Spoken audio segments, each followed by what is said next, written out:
Well, it was like losing a limb or a star from the sky. It was like when Paul McCartney died, you just couldn't... Oh. So that's just how he looks, is it? Tony told me once, show me a dead man and I'll show you a coward. So this was a shock. How do you think I felt?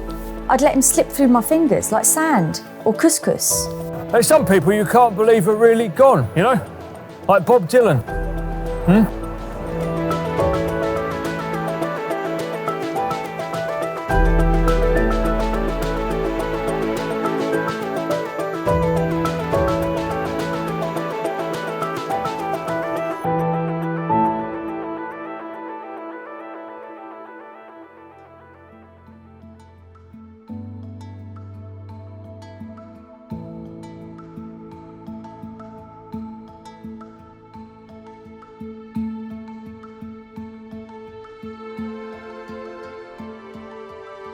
Carnage.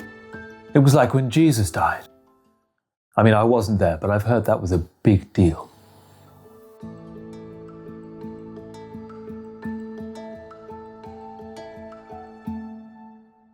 Yeah, no, we got the accountant, but that's like arresting the guy who walks Pablo Escobar's dogs.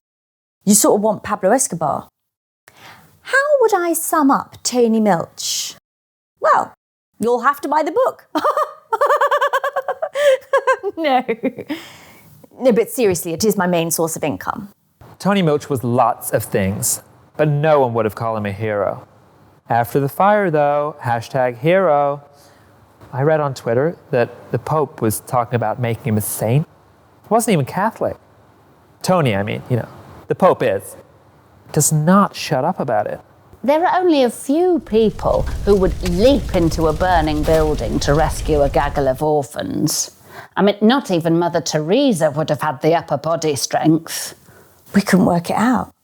Why the orphanage? This was a man whose attitude to orphans had either been neutral or actively hostile.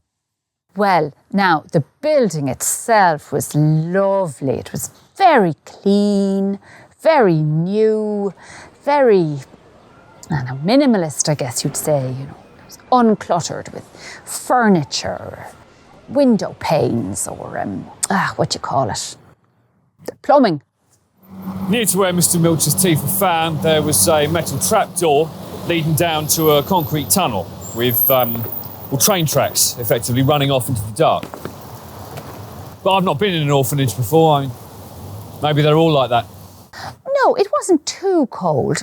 On the first day, some men came round and they lined the walls with straw soaked in, paraffin, I would guess, from the smell. I was mortified.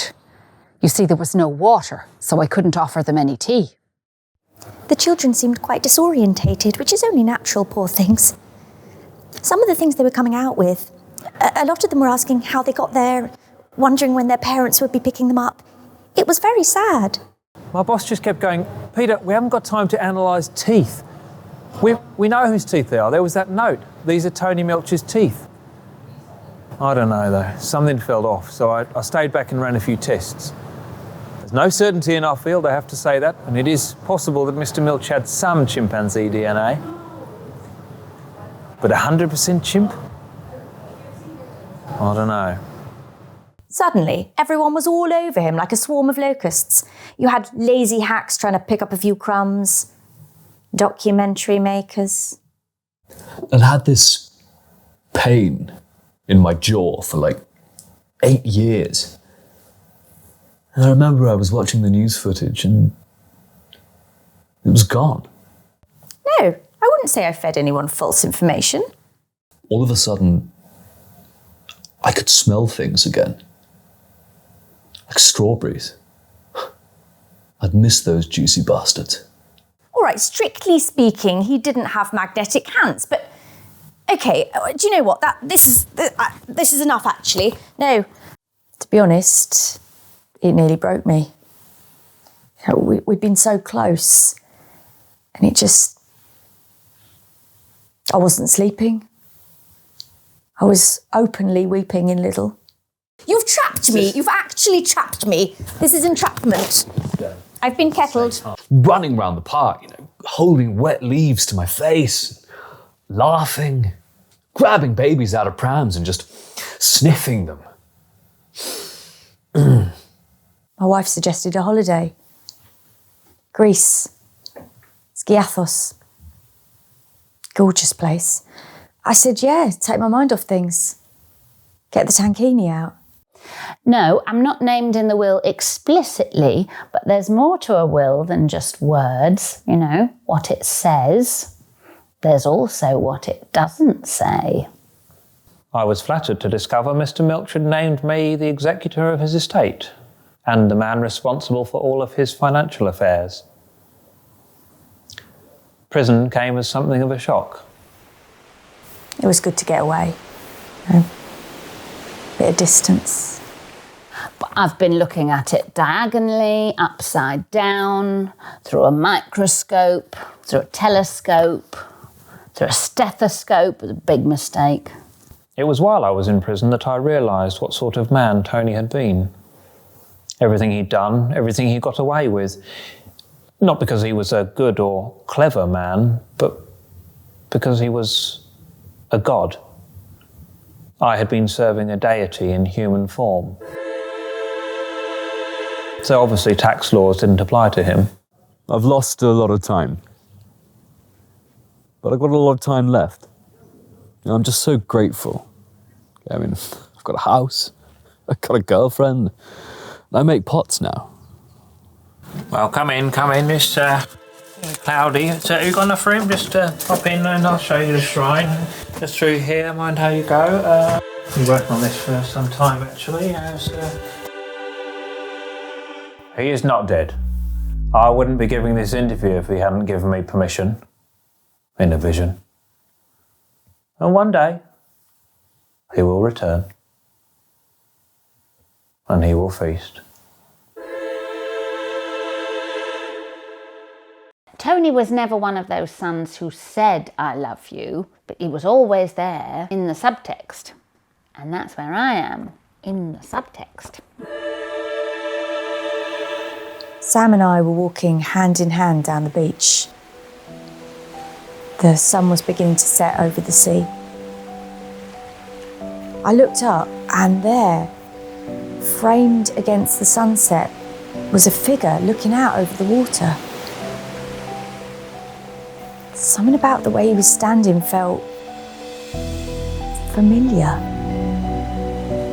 Then, all of a sudden, he turned and he looked right at me. I could swear I saw him wink. Little smile. Then he dived into the water and he was gone, vanished. Under the waves and away. What can I say? Whatever else he did, he made me who I am today. I still haven't forgiven him for that. But I'm getting there.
Or maybe it's in the first letter of, oh, see, M, U, N, nearly.